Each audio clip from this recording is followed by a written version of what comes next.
मायावती जी चल रही है उसी रास्ते से असदुद्दीन ओवैसी भी चल रहे हैं। आप यादव का दही और भूमिहार का चूड़ा वो चलने वाला नहीं है। वहाँ पर लोग मुद्दे पर वोट करते हैं। कहना चाह रहे हैं कि ओवैसी की पार्टी और मायावती की पार्टी के में गठबंधन हो सकता है। बातचीत चल रही है और मिलना होगा तो दुआ सलाम भी होगी और पार्टी में आना भी होगा, तरफदारी भी होगी, सत्ता भी मिलेगी। कि मायावती जी से उनकी बातचीत चल रही है, उनसे गठबंधन हो सकता है। 17 विपक्षी दलों में शामिल न करना, इससे कहीं ना कहीं विपक्षी दलों को नुकसान होगा। उन लोगों को लगता है कि असदुद्दीन ओवैसी साहब के बिना भी सब कुछ हो सकता है। सद्दाम 23 तारीख को 17 दलों की बैठक होनी है। वहाँ गठबंधन को लेकर काफ़ी बातचीत की जा रही है, लेकिन इस लिस्ट में असदुद्दीन ओवैसी का नाम शामिल नहीं किया गया है। तो क्या है इसके पीछे की वजह? देखिए ज्योति, इस बात को लेकर तो देखिए साफ है कि 17 दलों की जो बैठक हो रही है उसमें कहीं ना कहीं असदुद्दीन ओवैसी को शामिल नहीं करना, ये कहीं ना कहीं एक बड़ी वजह है। क्योंकि उन लोगों को लगता है कि असदुद्दीन ओवैसी साहब के बिना भी सब कुछ हो सकता है, लेकिन ऐसा नहीं है। बिहार की जनता और लोग जो मोहब्बत करते हैं उनसे, उनका एक अलग वजूद है। और आपने सीमांचल की उस बात का अगर हम बात करें, और सीमांचल में उन्हें 5 सीट जीत कर उन्होंने एक दबदबा कायम किया था, और जिसको लेकर जो है तेजस्वी यादव में भी कहीं ना कहीं एक डर पैदा हुआ था, और उसके बाद जो है नीतीश कुमार में डर पैदा हुआ था। लेकिन असदुद्दीन ओवैसी को इस 17 विपक्षी दलों में शामिल ना करना, इससे कहीं ना कहीं विपक्षी दलों को नुकसान होगा और कहीं ना कहीं असदुद्दीन ओवैसी साहब फायदे में रहेंगे। क्योंकि देखिए मुसलमानों की जो एक वोट है वो कहीं ना कहीं सीमांचल में असदुद्दीन ओवैसी को जाता है, और हर कोई यही चाहते हैं कि हमारे जो कायद हैं, जो हमारे नेता हैं, जो हमारे लीडर हैं, वो कहीं ना कहीं आगे बढ़े। तो जाहिर है इसको लेकर कहीं ना कहीं। लेकिन सद्दाम, कुछ लोग सोशल मीडिया पर लिख रहे हैं कि हो सकता है ओवैसी साहब जो है वो बीजेपी को फ़ायदा पहुंचा सकते हैं, जैसा कि हमेशा बोला जाता है उन्होंने कि बीजेपी की बी टीम है। तो क्या लग रहा है इसी वजह से उन्हें शामिल नहीं किया? देखिए इस बात को लेकर तो उन्होंने शिकागो में अमेरिका में अपने प्रेस कॉन्फ्रेंस में जवाब भी दिया है ज्योति, और उन्होंने साफ तौर पर इस बात को लेकर जिक्र किया है, अगर हम बीजेपी के साथ हैं तो आप नफिल की नमाज पढ़ के हमारे लिए बद्दुआ कीजिए, हमारे लिए कहिए कि हमारी पार्टी बर्बाद हो जाए।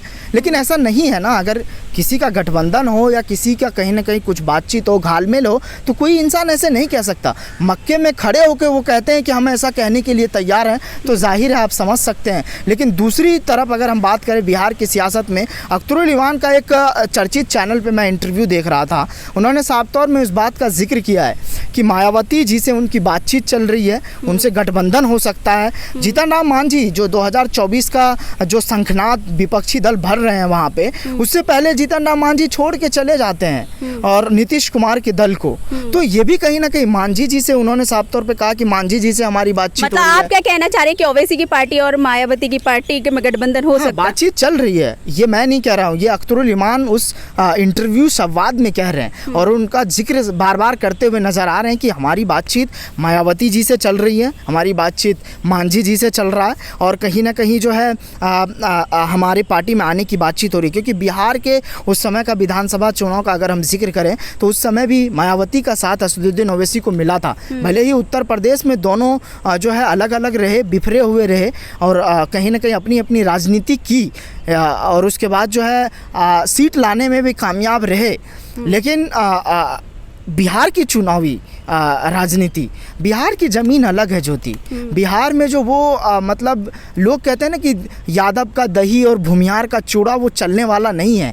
वहाँ पर लोग मुद्दे पर वोट करते हैं, लोग उन चीज़ों को देखकर वोट करते हैं कि आप हमारे लिए कितना कामगार हैं, आप ऐसे विधायक हैं जो हमारे लिए लड़ सकें, जो हमारे हक की आवाज़ उठा सके। अगर हमारे गाँव में सड़क, बिजली, पानी मुहैया नहीं है तो वो करवा सके। लोग इस मुद्दे पर वोट करते हैं, और अख्तरुल इमान जाहिर है वो करते हैं इस बात को। आप कोचा दामन में जाइए, आप अररिया में जाइए, आप जोकीहाट में जाइए, आप जो है कई इलाके हैं मुस्लिम इलाके, आप उदा किशनगंज में जाइए, वहाँ पर एक दबदबा है और मुसलमानों की बस्ती है। तो उसमें कहीं ना कहीं ओवैसी साहब का एक बहुत बड़ी भूमिका है, लोग उनसे मोहब्बत करते हैं। लेकिन 2024 के चुनाव में ये डर है तेजस्वी यादव को, आरजेडी को। लालू प्रसाद अभी जिंदा हैं और 2 दिन पहले उनका बर्थडे भी हुआ था, तो हर किसी ने सेलिब्रेट किया था। लेकिन मानना पड़ेगा ज्योति कि इस बात का डर तेजस्वी यादव में, विपक्षी दल में, नीतीश कुमार में है कि असदुद्दीन ओवैसी कहीं ना कहीं उनके वोट बैंक को शिकस्त देने में और कहीं ना कहीं उनको जो है उनके वोट में सेंधमारी करने में कामयाब होते हैं, और ये देखने को मिला है। मान लीजिए अगर ओवैसी और बीएसपी पार्टी साथ में आ जाती है मायावती की पार्टी, तो क्या कुछ देखने के लिए नज़ारा मिलेगा? क्या जो तेजस्वी यादव है उनको हार मिलेगी नहीं, या वो भी उसी में शामिल हो जाएंगे? देखिए ज्योति, जो बात आप कह रहे हैं कि अगर बीएसपी और ओवैसी साहब अगर गठबंधन करते हैं, देखिए राजनीतिक विचारधारा सेम ही है। जिस रास्ते से मायावती जी चल रही है उसी रास्ते से असदुद्दीन ओवैसी भी चल रहे हैं। आप देखिए, जब दलित की बात होती है, जब आदिवासी की बात होती है, जब बहुजन की बात होती है, जब मुसलमानों की बात होती है, तो मायावती भी आवाज़ उठाती है और असदुद्दीन ओवैसी साहब भी आवाज़ उठाते हैं। लेकिन कई जगह पर ऐसा हुआ है, कई जगह पर इस सब सारी चीज़ों को लेकर विचारधारा अगर आपका एक हो, आपका रास्ता जाने का एक हो, तो जाहिर है कहीं ना कहीं मिलना तो होगा। और मिलना होगा तो दुआ सलाम भी होगी और पार्टी में आना भी होगा, तरफदारी भी होगी, सत्ता भी मिलेगी और जमकर सवाल भी किया जाएगा विधानसभा में, संसद में, और इन सब चीज़ों को लेकर बातचीत होगी। और रास्ता जब एक है तो मैंने कहा कि गले भी मिला जाएगा, दुआएं भी होगी, दुआ सलाम भी होगा।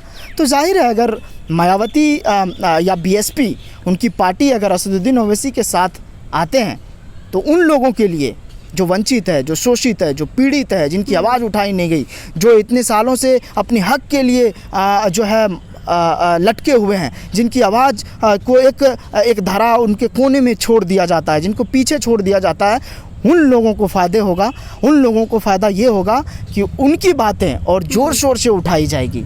उनकी बातें, जैसे जीतन राम मांझी हुए, वो भी एक जो है दलित समाज से आते हैं, तो दलित समाज को तो सोचने की और जोड़ने की तो कोशिश हो रही है। असदुद्दीन ओवैसी हर मान से कहते हैं कि हम दलित, शोषित, वंचित, पीड़ित, अगड़ा पिछड़ा सबके साथ हैं हम। तो जाहिर है अगर आते हैं तो सोने पे सुहागा होगा और इसका रिजल्ट 2024 में देखने को मिलेगा ज्योति आपको। ठीक है सद्दाम, बाकी आगे की बात हम अपने दर्शकों पे छोड़ देते हैं कि उनका क्या सोचना है इस मुद्दे को लेकर, आपकी क्या राय है, आप हमें ज़रूर बताइएगा। फिलहाल इस वीडियो में बस इतना ही। बाकी वीडियो को लाइक करें, शेयर करें और सब्सक्राइब भी करें। शुक्रिया। चैनल को लाइक, शेयर एंड सब्सक्राइब करें और बेल आइकन दबाना ना भूलें।